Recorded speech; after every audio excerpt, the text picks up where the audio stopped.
Daniel Gava is to design and architecture as Anna Wintour is to fashion.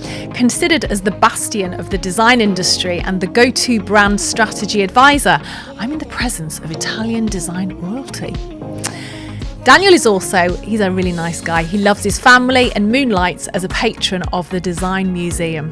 Who is the Italian-born design strategist that seems to be as hot as biophilia and sustainability? Welcome, Daniel, to the Designerati podcast. Which part of Italy are you from? Treviso. Treviso, near Venice.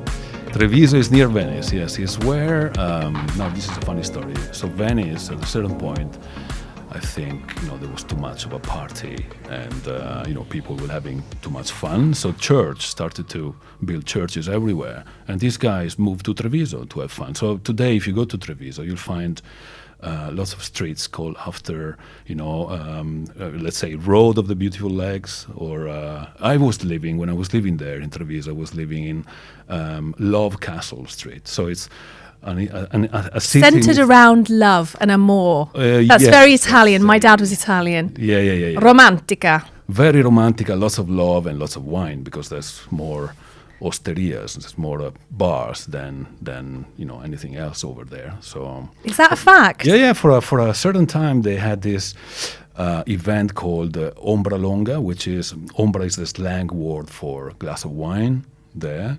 And there was like a trail you had to do, and you have to go from all the bars of town.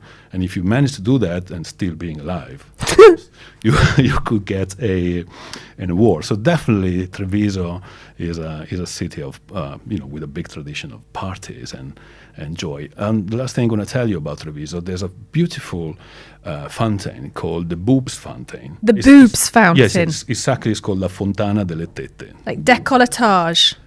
Yes, and when they had parties, town parties, so from one breast she would spill red wine, and for the other breast she would spill white wine. Just again. This is my boyfriend's fantasy. You should go there it's a beautiful town. I loved it living there. Forza Italia. Daniel, as part of the format of the podcast, all of my guests come along with some information, a secret, something that we wouldn't typically associate with you. It can either be a product, or you can tell us something or show us something. Probably because you're Italian, don't show me anything. I won't. No, forget that part. It's because we're on video otherwise. Anyway, I think most of the people that I've met, they think I'm quite adventurous and I take on things, and there's a reason for that, and is nobody knows that I'm a yes man. So a yes man? I am. I'm definitely a yes man. So if you... Do you mean under the thumb with your wife? Not. If you suggest or propose me anything, let's say, there's a project in San Francisco, let's go, would you like to take it? I will say yes.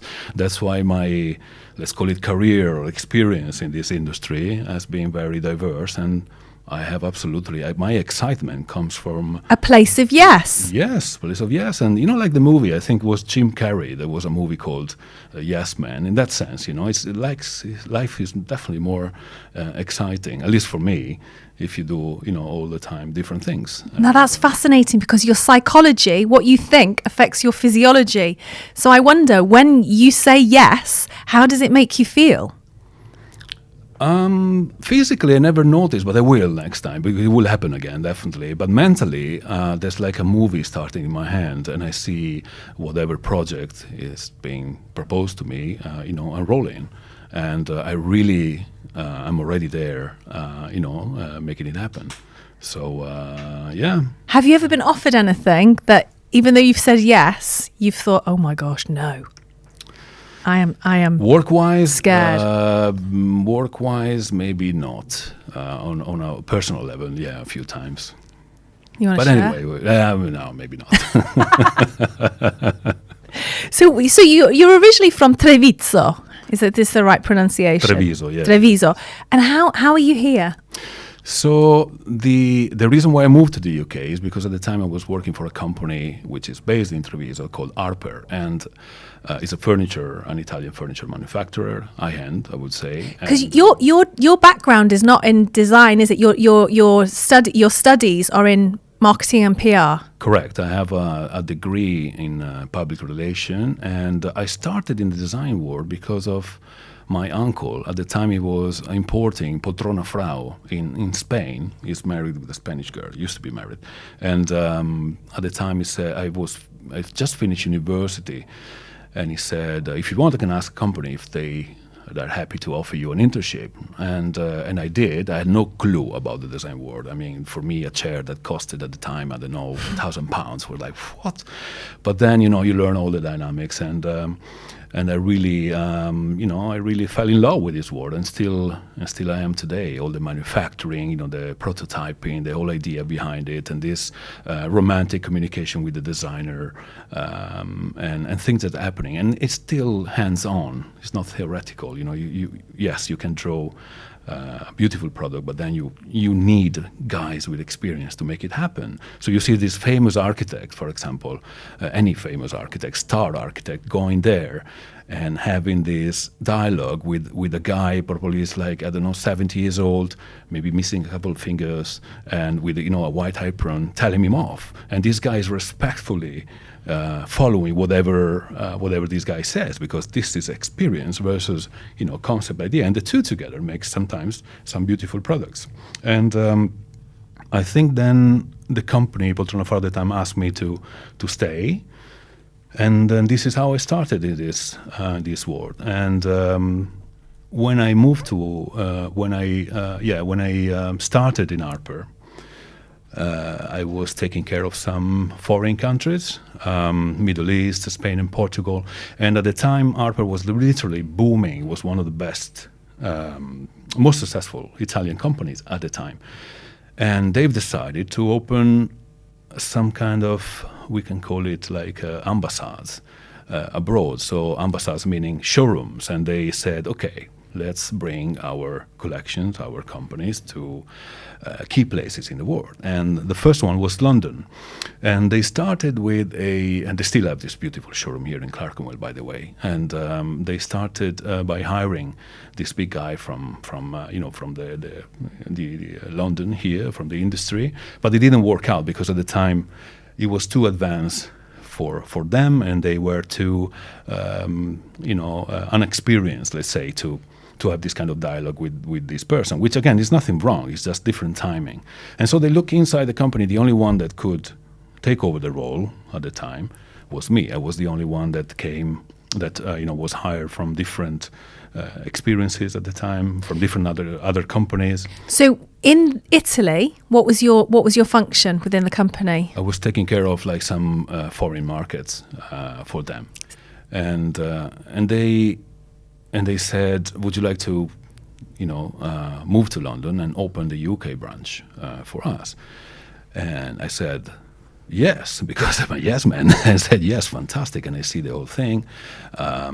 It was nice to move with my partner and, find a new house and learn about a new market. And it was a fantastic project. I'm in love with projects. When they offer me a project, I love it.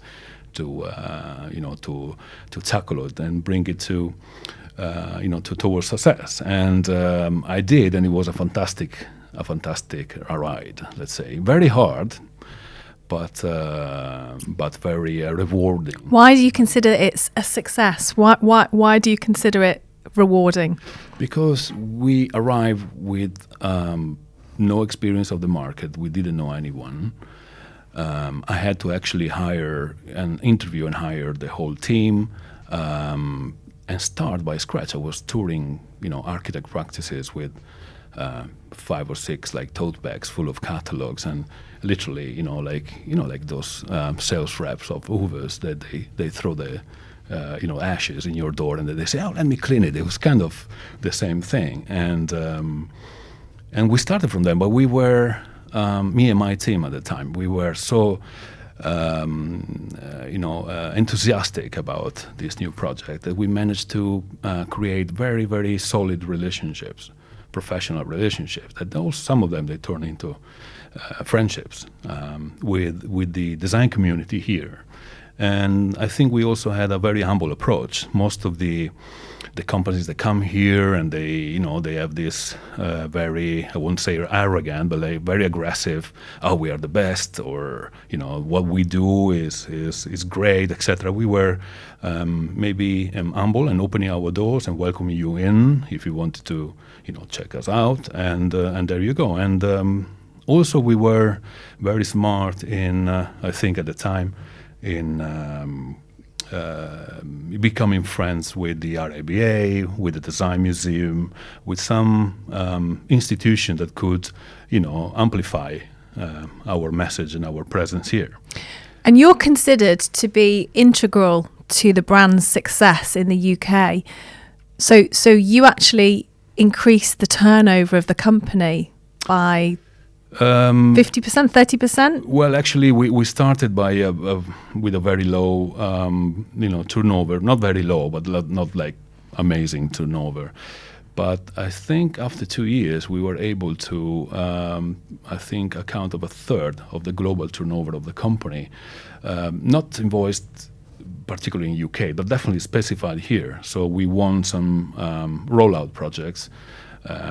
For one was for Europe and one worldwide, that together it was at the time a third of the global turnover of the company. And that's quite an accomplishment, because it's public knowledge the global turnover was something like 60 million. So you managed to help 20 million, create incremental value of 20 million. No, absolutely. But this is typical of this market. Every penny you invest here, you potentially can have benefits all over the world, because only maybe, 10 or 15% of the projects that are specified in the UK will stay in the UK, but most of them are for everyone else. And if a company works on a global scale, your presence here will definitely create some benefits somewhere else. Also in the marketing aspect. So all the events that we have organized in our showroom, they had a fantastic impact for the sales and the organization, generally speaking, anywhere else. For example, once we had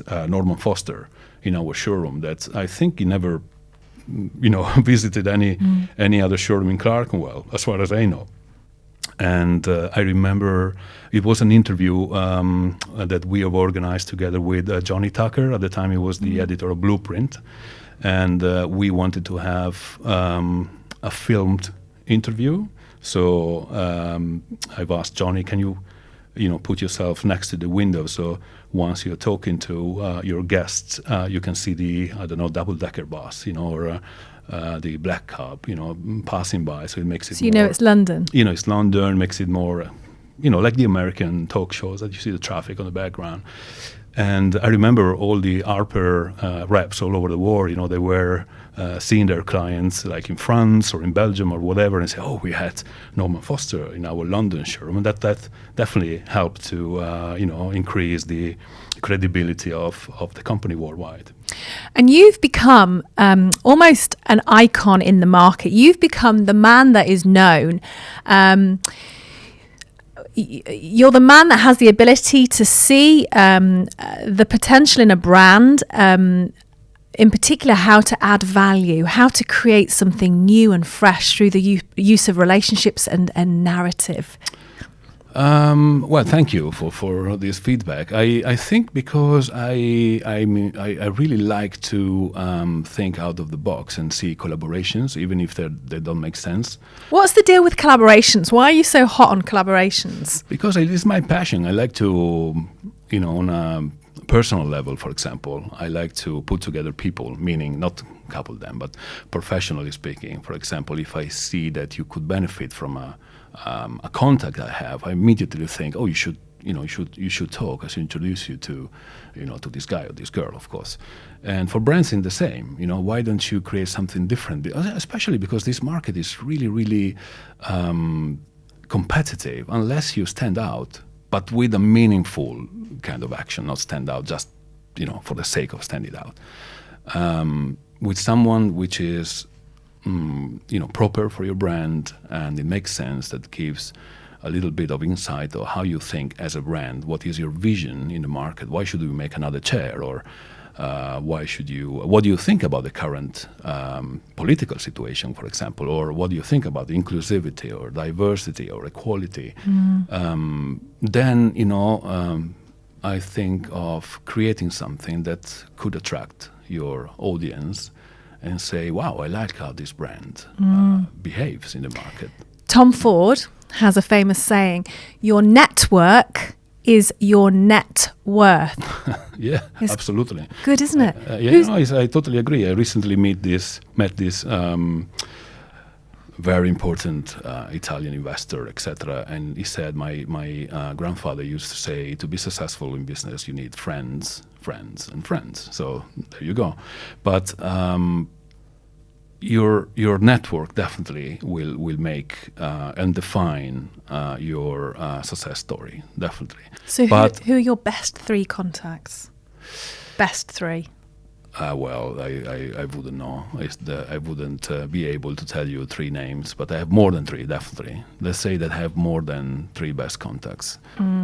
The one thing I wanted to say is that I wanted to clarify the concept of network. I think, to me, network is not only knowing a lot of people, but a relevant network is when the relationship that you establish with another person is genuine. It's really based on respect. It's really based on, real appreciation of the other person, and vice versa, of course, is maybe sharing the same values or seeing life in a general way, in the same way. And if you're able to do that, then this relationship will pay off, and it will be automatic. It will be a helping hand, and of course, working both ways, not just for you, but that's why I'm very happy to help out. A friend of mine working in the financial business always complains that I'm doing a lot of stuff for free. I mean, he always tells me, but if you did that, you should charge the company or you should charge the person or find a way to get something back. But I like it sometimes, and maybe it won't pay you off now, but in the future, if again there is again a genuine relationship, it will come back to you. If someone asked you to describe what you do, how would you describe it? That's a good question, because I've been asked the same question all the time. What I do now is, in a nutshell, I'm helping companies and individuals to develop their brand, or maybe empower their presence in a whole in the UK market, because of all the experience I had with Harper. Like I was saying earlier, I was doing everything. Me and my team, we were covering all aspects of the business, and we did it from scratch, being unknown. And so I've been there quite a while. So I think companies now could benefit of this kind of process, and especially companies that maybe they don't have a presence here in the UK. And so I'm a sort of accelerator of their development in this market, which is very complex. Not so much because of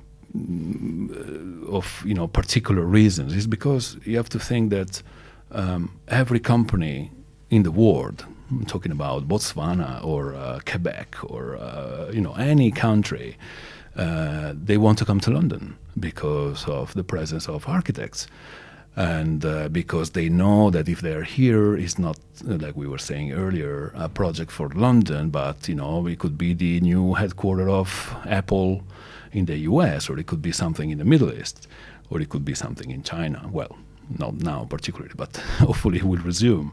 So these poor architects are inundated by requests every day for every company doing anything, any products, all the time. And this makes it difficult for a company to come in unless they find a way to stand out. And find a way to stand out means having, for example, somebody who can introduce you to the right person.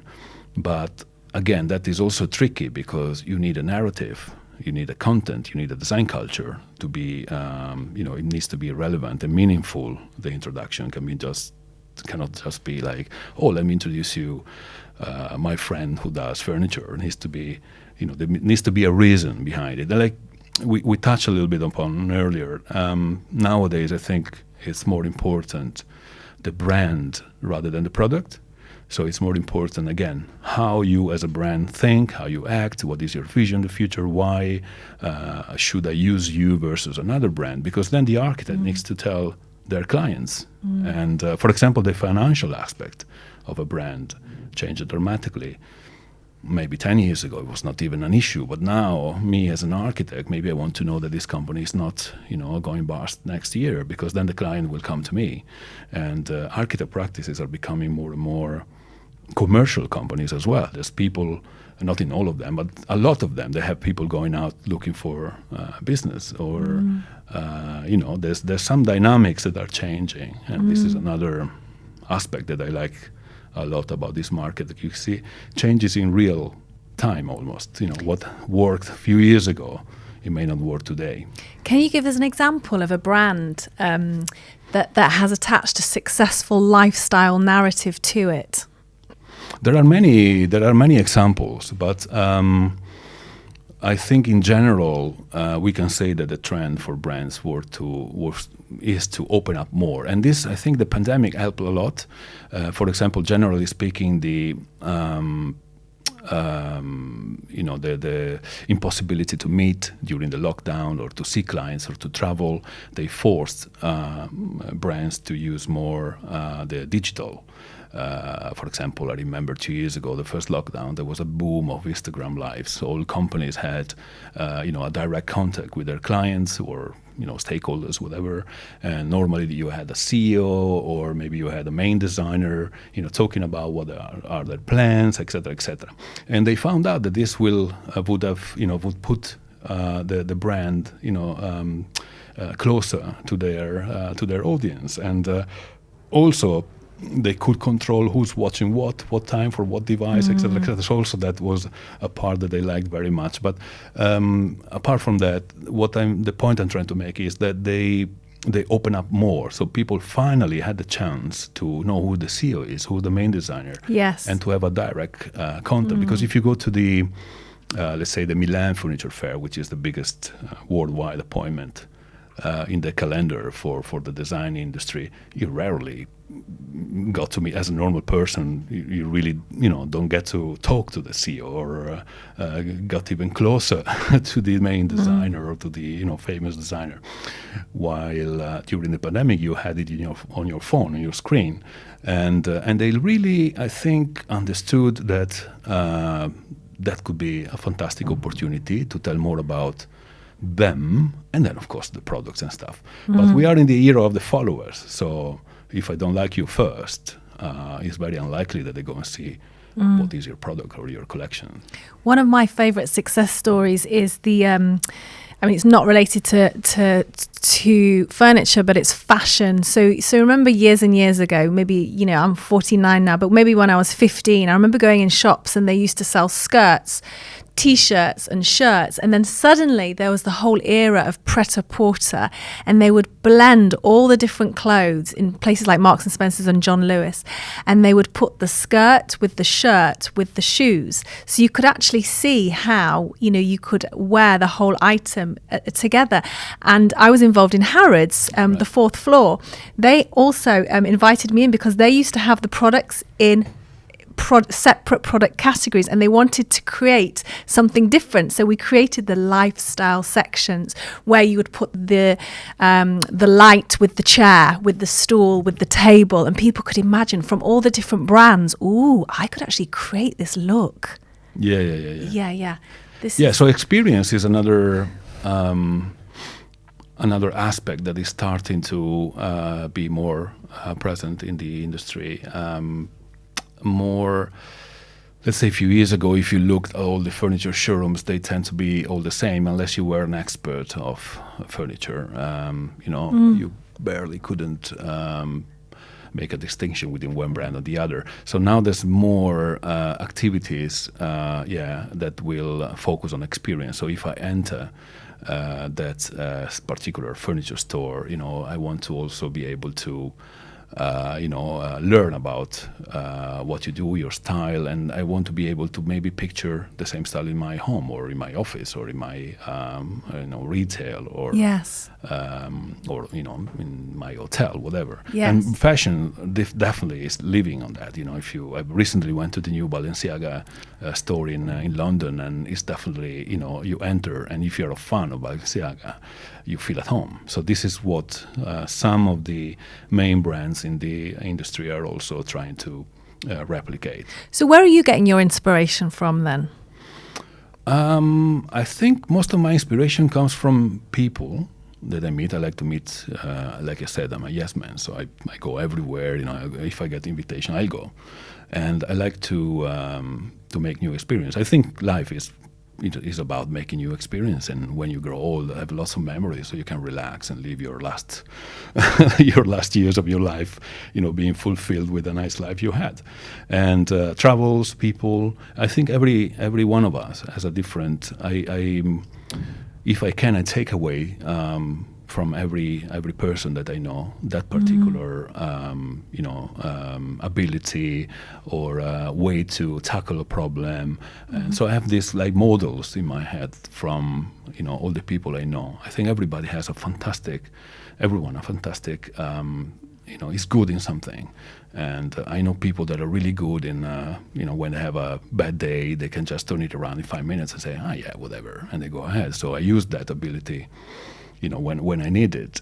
Or travel is also a great experience. Yeah, amazing. Hotel design. You learn. Yes. It's like, I think I've realized only a few years ago that what makes a difference in a different scenario is actually the architecture, how the windows are made, or the streets or the street signs. It's like that is something that will refresh your idea. And when you exit, let's call it your comfort zone, is where I think the true process of creation happens. If you always stay in your environment, your brain functions always in the same way. If wake up at that hour, drink your coffee, and go to work, commute. But if you change that paradigm, then there is a little bit of disruption that sometimes will give you the idea to do something new, or maybe to see a situation in a different point of view. Now, you certainly disrupted your life, didn't you? Because you were a part of a very successful brand, and then you decided to step away from it. I did. So the reason why I did it is, first of all, nothing happened with the company. There was no major incidents, let's say, in that experience. It's just my personal realization. We did a lot of things with Harper. We were very successful. We covered it all. And at a certain point, I realized I couldn't represent the company in the proper way. Because if you represent a company, you need to be enthusiastic all the time. You need to be out there and really believe in what you do and be happy and have fun. Once the fun starts to fade, because in my case, I didn't find anything that would, motivate me to go ahead, then I said, okay, fine, that's the time to move on. And that for many people is scary, because for you, what I'm hearing is you're very authentic and actually also fair to the brand, because you could have continued to work and pulled a very hefty paycheck and benefited from all the financial trappings and the glamorous lifestyle, and you actually honestly said this is not mutually beneficial anymore. Yeah, I think it's about being true to yourself. Respectful with the company. In fact, I remember I went to Italy and I spoke with the owner, and I exactly said that. Look, I don't think I'm representing the company in the right way, so I'm not, serving you in the right way. On the other hand, I had a personal need, which is I need to, to get away. I need to declutter. I need also because since we moved here, it was all very fast, and always like the throttle was down all the time, and which I really enjoy. That actually, I don't see it as a burnout or anything like that. Absolutely not. But I needed some time to relax. I was seeing, for example, my daughter, and at a certain point, I had memories of my daughter, like fourth birthday, then jump to the summer, and then fifth birthday. So what's going on? So I wanted to just get a little bit of control back of my time, and for me, it was as simple as reading a book, or visit London, or for many people that would be so scary. I know, and when I did it, I met a lot of people who actually they were when I was telling them this, they were like, really? And then what did you do? And but how do you do it? What about the money and living in London? So I found out I had a lot of people like caring about me, that I did. My dad would say, "Shemo." Yeah, shemo, definitely. You stupid. No, I had a lot of people, actually, this is funny, I had a lot of people who called me up or was meeting, and they said, you're crazy, what are you doing? I mean, now you're leaving? And they say, yeah, because I don't have fun anymore. Again, it's nothing about the company, it's about the dynamics. I want to, just take some step away from it all and give myself the time to organically, understand what I want to do next. And again, a lot of people, they were think I was like, crazy, Pazzo. like pazzo, or like new age kind of thing or whatever. But you know what happened during the pandemic, when we all had time to reflect on our lives? You know how many they called me back and said, "Now I understand what you did." How many? I mean, a lot of people. They called the same people who at the time told me I was shamo. Now they told me, no. Yeah, they understand. In fact, a lot of people during the pandemic change jobs or maybe move out of London. Well, people can only offer their opinion through the lens of how they see their life. Yeah, no, they're projecting, aren't they? Yes. No, it's true. And it's a pity to me that sometimes, we decide to make big changes only when a trauma happens or when something like major happens. And why wait? I mean, if you don't feel, honestly, if you can, of course, because I understand lots of people, I was privileged enough to be able to stop. But if you have a mortgage, if you have other obligation, of course, stay where you are. Don't be really crazy. But if you can do, why don't do it? It must have been tempting, because I did hear of you at the time, and you had something like 45 job offers. I do know that when it was announced that you were going to leave the company, there was a big flurry of competitive brands. Yeah. Right, quickly snap him up. It must have been a bit tempting, thinking, do you know what? That book can wait a while. No, because it's I had lots of offers.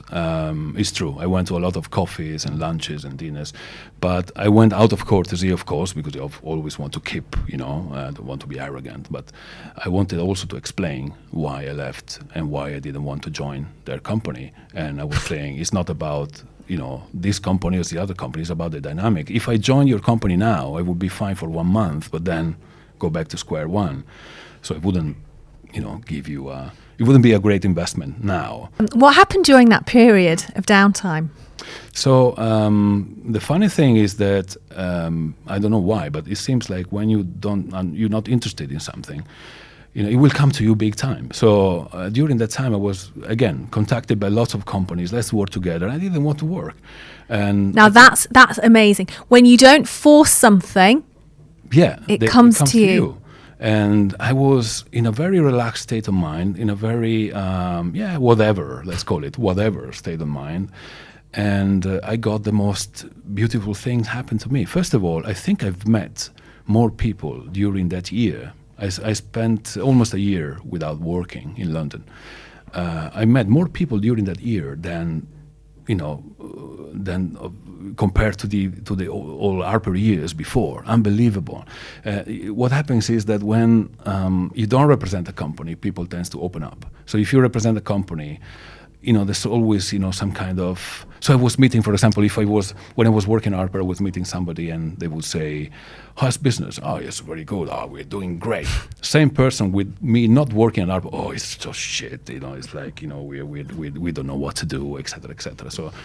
So that is one thing that happened. The year of truth. Yeah, they open up, and then I had so much fun because I was still going for a certain time to industry events, and I remember I went to these RIBA events, and I met this person, and she's like, "So what do you do?" I said, "Oh, nothing. I'm unemployed," and she's like, "Oh, I'm so sorry." No, by choice. And they're like, "What do you mean?" And they are all interested, like we were saying earlier, about how do you manage, like if they wanted to do the same, but and I said, "No, I just decided, I didn't have fun anymore, and I'm taking a break and whatever, But what are your plans?" "I don't know.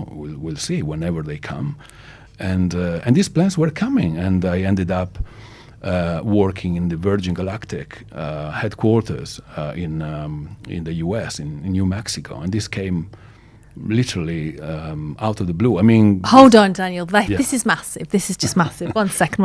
So there is a name for your type of multi-hyphenate, which means the skills that you have, they lend themselves to different parts of this industry, which is fascinating. How did Virgin come about? So these architects that I know, these designers that I knew from Harper, of course, from my experience before, they called me and they said, we hear you're not there anymore. What are you doing? I said, nothing. I'm just, reading a book. And I remember once I wandered in my house, I found a book, who knows when I bought it, about ginger. And I was reading this book about ginger and the qualities of ginger and stuff. And then I stopped and I said to myself, wow, I'm reading a book about ginger. The vegetable or the hair color? Yes, yeah, no, the vegetable. And I was like, wow, this is crazy. It was the culmination of like, wow, this is free time. This is the top of the top. Anyway, and this guy said, we're working on a project and we might need your help. And I was like, well, look, guys, thank you very much, but it's Virgin Galactic. And I said, okay. Where do I sign? Let's hear more. And basically, they're being asked by Virgin Galactic to design the interiors of their headquarters, which is called Spaceport. It's located in the desert of New Mexico in the U.S. Because Richard Branson wanted everything to be unique, so also the interiors, because it's a new unique venture, and it's like something that happened for the first time in the war. Now I think the other guys catch up a little bit, but at the time it was like unique.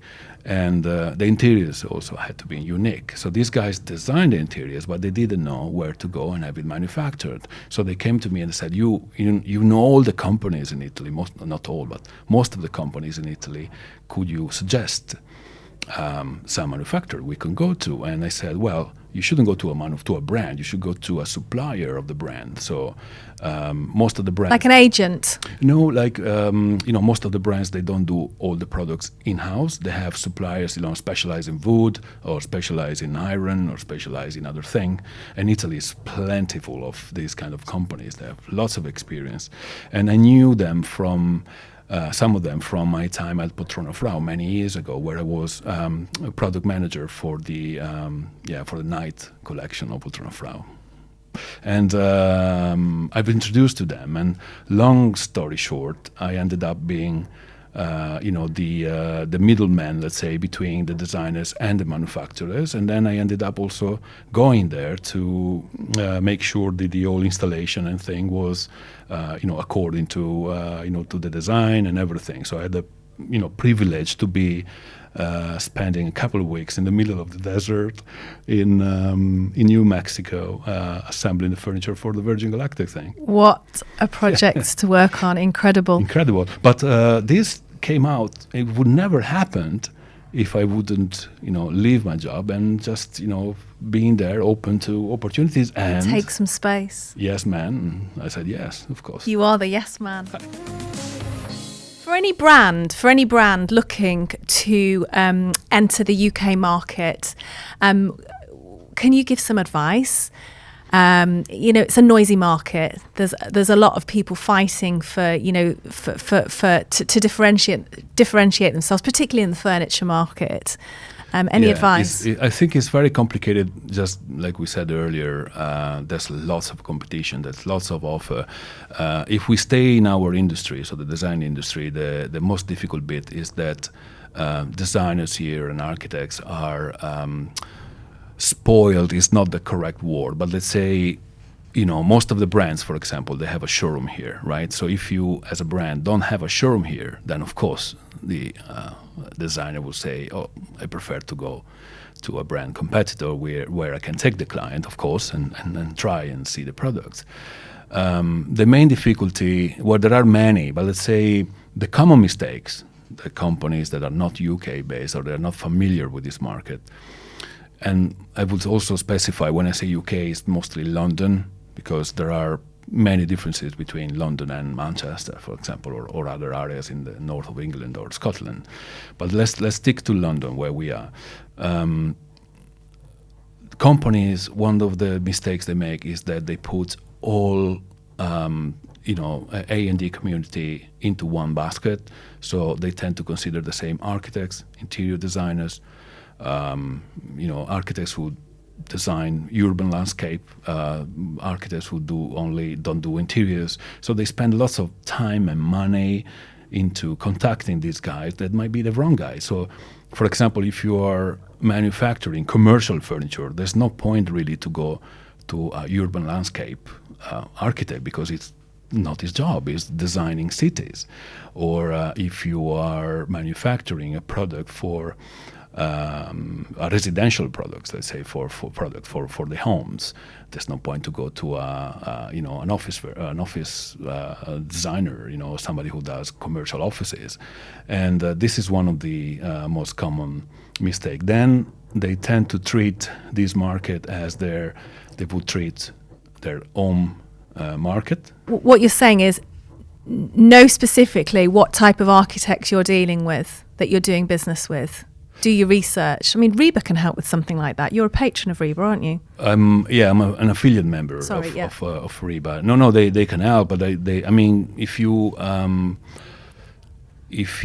come here and if you go to events or if you mingle with the community, you will learn this. But let's say this is a mistake that they do before coming here. They think, the magic word is London architects, and because they know that could be, bring in a lot of work and projects. But you also have to be wary of who you contact in order to, save your time and resources. That's a good piece of advice. Know who you're doing business with. Yeah. There are many more. And then they, I think now they're getting better with digital, but they don't understand that most of the designers that probably a company is dealing with, they have less than 30 years. So these guys are very much familiar with Pinterest or social media. And most of these companies, some of them, they're not very advanced in that.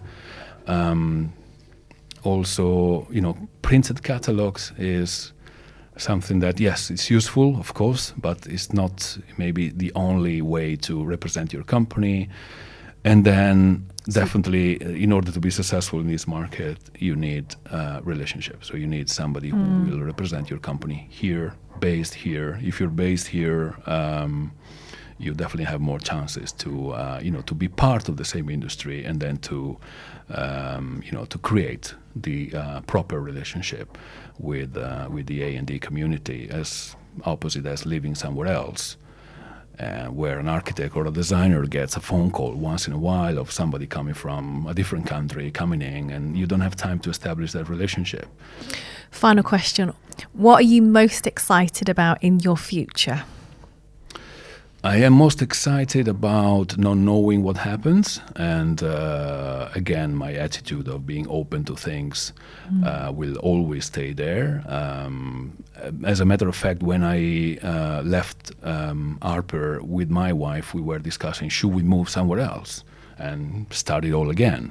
So I really like that gypsy kind of attitude. But then freedom, one of your values must be free. Absolutely. I enjoy freedom.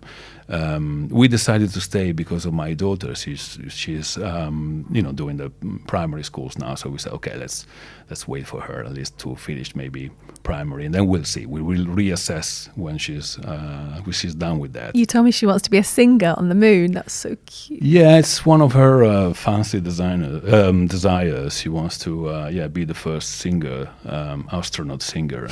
Yeah.